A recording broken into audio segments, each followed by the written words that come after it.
Now, WBOC News at 4, Delmarva's news leader. Good afternoon. I'm Jacqueline KARLI. Thanks for joining us today. Todd will be joining us shortly for live election coverage. Well, it has been another rainy day here on the peninsula today. Meteorologist SEYMORE says the skies should clear soon. We'll check in for a look at what weather people heading out to the polls can expect in just a few minutes. But first, here are 4 stories you don't want to miss today at 4. It is election day and people are turning out to make their voices heard. Why those on Delmarva say they felt the need to get out and vote. A frightening moment for a mom while interacting with another woman at a Target store. Why she says she wants to warn other mothers before they get pulled into a potentially dangerous situation. The FDA wants to add a new seed to the list of allergens that must be mentioned on ingredient lists. Why health officials say the seasoning can cause deadly allergic reactions. And a man decides to run a route that he is calling the Key to Key Path. What the runner decided to do at the end of his 5,400-mile odyssey.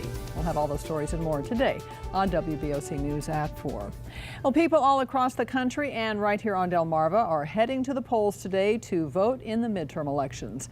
And given the high-stakes nature of this election, polling places have been kept pretty busy today. WBOC's Angelo Bavaro spoke with voters about which issues are driving them to the polls.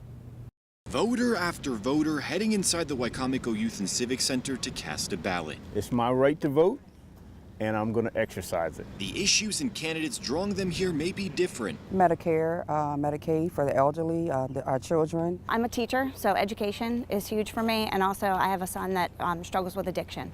So those are 2 main issues. But voters agree this election is high stakes. Whatever happens today is going to sway Congress either way. Here in Maryland, today's election determining races from state to local levels. Incumbent Republican Governor Larry Hogan facing off against Democrat Ben Jealous. Some voters will also take their pick for Maryland State Senator, U.S. Representative, and County Executive. And everything feeds into, what happens in Washington. Chief Judge at the Wicomico Civic Center, Jason Miller, says he's expecting high turnout for the midterms. The predicted turnout for this is about like it was for the presidential election, maybe just a little bit less as far as percentage due to the high contests that are going on right now. Whatever the turnout, it's really like setting up our future and explaining like how our society is going to be when we're older and we're able to vote. Today's votes mean far more than just markings on a ballot. Reporting in Wicomico County, Angelo Bavaro, WBOC News. Well, voters have to decide several races today, and one of the biggest races on the Maryland ballot is the race for State Senate District 38. Todd KARLI, that's my husband, joins us now live from Parsonsburg, where supporters of incumbent Senator Jim Mathias are gathering to watch the results come in tonight. Todd? Hey, Jackie. Yeah, 2-term Senator Jim Mathias does find himself in a very difficult battle this year against Republican Mary Beth Carrozza. We will hear more about her here in just a moment. But as for the senator himself, tonight he will be here in Parsonsburg for his election headquarters. He is not here now. We won't expect him for several hours, in fact, until well after the polls close.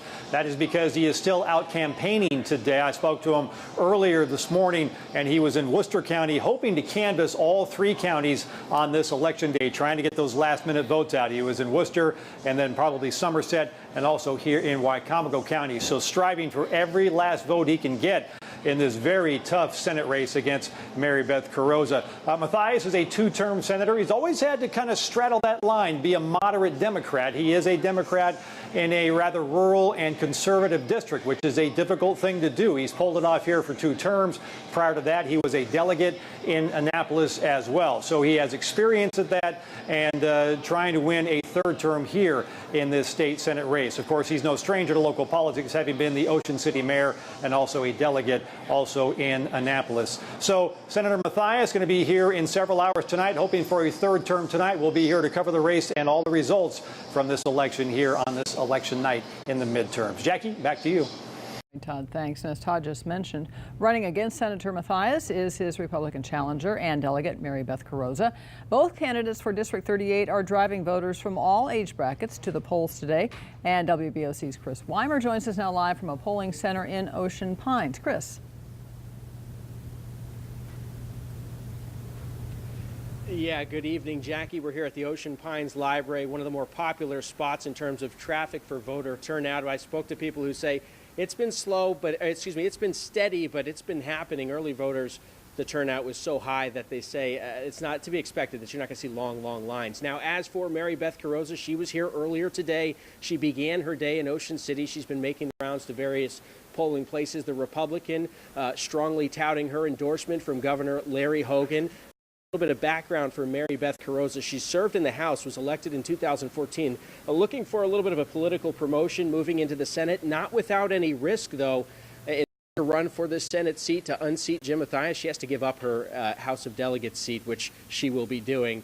She's no stranger, though, to some political background, having served under the Bush administration and for former Maryland governors as well. The typical Republican agenda, looking to lower taxes. She is business friendly. I spoke to her earlier today. She says she's feeling pretty good about the race so far and how it's going. She will be in West Ocean City later tonight. Polls closed. We're going to be over there covering her in West Ocean City throughout the night, and we'll keep you covered as well with a race for Mary Beth Carrozza. Reporting live in Worcester County, I'm Chris Weimer, WBOC News, Berlin. All right, Chris, thanks for that. Well, Delaware also has a number of big races being decided today. Among them is the race for U.S. Senate. And WBOC's Tom Lehman joins us live from Delaware's Democratic Party headquarters in Newcastle. And Tom Carper's hoping to keep his undefeated streak alive. Jackie, Todd Carper is going for a fourth term in the United States Senate, but he has held public office in Delaware since before many millennials were even born. Now, Carper is facing a challenge from Sussex County Councilman Rob Arlett, who helped organize Donald Trump's campaign back in 2016 here in Delaware. Arlett says he's a political outsider, at least when it comes to Washington politics. He's differed with Carper on things like immigration and health care. Now, Carper says he deserves another term because he can get things done for Delaware in a time when the Senate is increasingly partisan. Now, polls are still going to be open until 8 o'clock tonight, and there's a lot of volunteers here at the Delaware Democratic Party headquarters on the phone bank trying to get those last-minute voters out to the polls. We're going to have more on the results tonight here on WBOC. Reporting live here in Newcastle County, Tom Lehman, WBOC News, Newcastle. All right, Tom, thanks for that. Well, a rainy election day here around the peninsula, as you can see from our Bay Health Kent campus camera in Dover. Meteorologist Alex Seymour says that storms will continue here for a while longer. He joins us live from the Storm Tracker Weather Center with an update on what voters can expect to see as they head to the polls later this evening. Alex. Yes, it has been a rainy afternoon here on Delmarva, and we'll continue to deal with those showers throughout the evening hours, I should say, before tapering off overnight tonight. So as you're heading out to the polls, those last-minute voters head out to the polls, you'll definitely need to bring that umbrella, as the showers will continue for the next few hours. But as we pull out to our satellite radar, we can really see the end of the rain and the clouds just to the west of Washington, D.C., and that will continue to move off to the east as we head through the evening hours. And by the overnight hours tonight, we'll see those skies begin to clear, temps fall into the low 50s, and then tomorrow turns into a spectacular day with a lot of sunshine and temps in the mid-60s. All right, Alex, thanks. Well, with millions of Americans heading to the polls today, election security is a top concern. After Russian meddling in the 2016 election, the government is on alert for any new signs of interference. Meg Oliver has more. This is the first nationwide voting since Russia targeted the last U.S. presidential election, and millions of Americans are making their voices heard. I'm hoping that even my little vote can help make some change. The Department of Homeland Security says it's been working behind the scenes to protect this midterm election from foreign interference. In addition to blocking foreign influence, the Homeland Security Office is responsible for election security closer to home. That includes protecting voter registration files, election results, and polling places. There's a steady flow of voters here in New York City. New York is one of 19 states where the Justice Department deployed monitors from the Civil Rights Division to make sure voting laws are upheld. Throughout those states, 35 precincts are under watch to make sure all citizens have access to the ballot.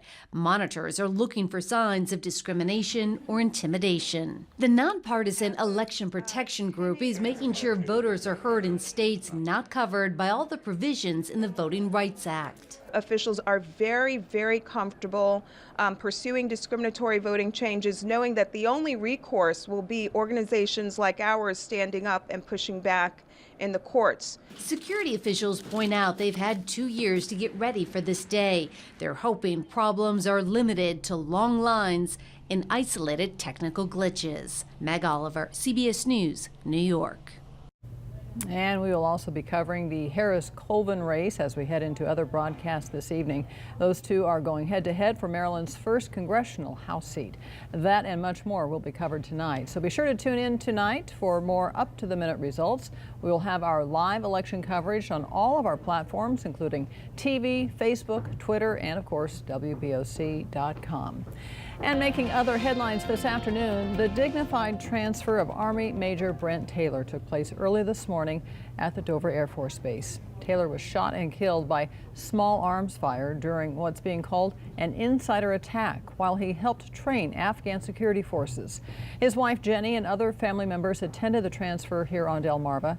Jenny said that even though she's heartbroken, she still felt honored for the things her husband was able to do for his town and for his country. That honor has been Brent's as he served in the Utah National Guard for the past 15 years. And it has been mine for just as long as I have proudly stood by his side. The price of freedom surely feels incredibly high to all those of us who know and love our individual soldier.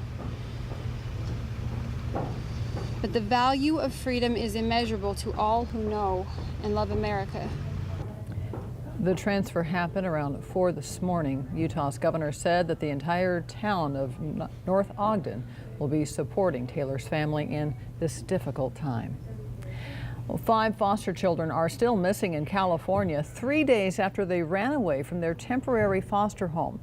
Police in Stockton say Alana and Josiah McAdan and their 3 younger siblings haven't been heard from since Saturday. The siblings took most of their belongings with them, and officials have been reaching out to family members to see if there's a lead on where they could be. People in Stockton say there is no word yet on why the kids might have left their foster home. Flyers have been posted around town and surrounding areas to try and get information about those 5 children. A Kansas woman thought a stranger in Target was only joking when she offered to trade a dog for her baby until the woman started walking away with her child. Rachel Youngs was shopping in the baby aisle when a woman with a dog walked up to her. Youngs said the stranger called her child cute and then offered to trade the dog for the baby. The woman then walked up to Young's cart, took the baby out of her seat, and that's when Young says the conversation started to get very alarming. She says, just so you know, I was arrested for attempted kidnapping. That's when I was like, okay, you know what? There's something wrong. All of a sudden starts walking off with my daughter. I yelled to her, I said, I need my baby back, please. Young said the woman hesitated before giving her daughter back. According to local police, they know of the woman and that the incident is under investigation. Still to come here at 4, the FDA is pushing for a new seasoning to be added to the ingredients that must be listed for allergy concerns. And then later, 2 infants born into the same family on the same day in the same hospital, and their moms have even more in common. That's next when WBOC News at 4 continues.